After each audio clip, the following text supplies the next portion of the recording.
Part 3 of my Color Correcting 101 series. If you haven't watched the 2 first parts, please watch those. They are essential to this working well because this is an advanced makeup technique and you can't just wing it and have it work.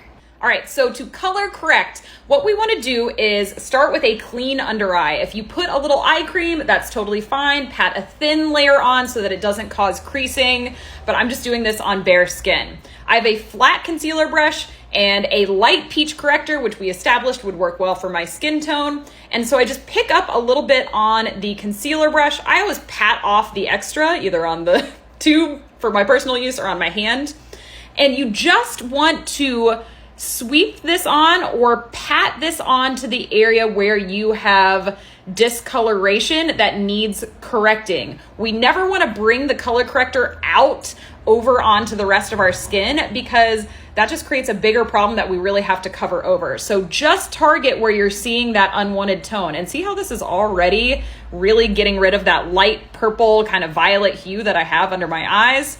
So we want to just build up the product to the amount that we need so that we are neutralizing that unwanted tone that we saw beneath it. So I'm just doing a sweeping and patting motion in those areas. See, I have a little blue vein here I can correct.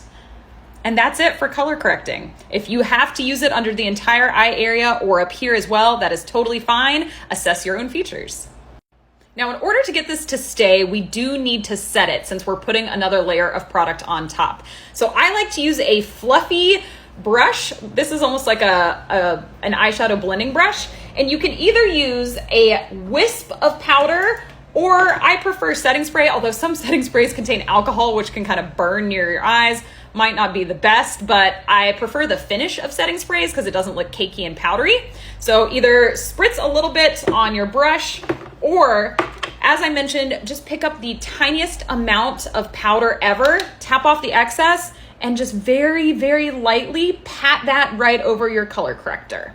Now we want to put our concealer on top, but we don't want to remove any of the corrector. So I'm using a synthetic blending brush, and the important thing here is to pat on top. This is called stippling, and this keeps the color corrector in place. If I do this and start sweeping or swirling, that moves that color corrector around, and we do not want that. So all you have to do is keep patting thin layers of concealer over top of the color corrector so it's completely hidden and all the rest of the discoloration under your eye disappears. If you really feel the need to set this again, you can, but that's the technique. Hope you enjoyed these videos. They're long, I know.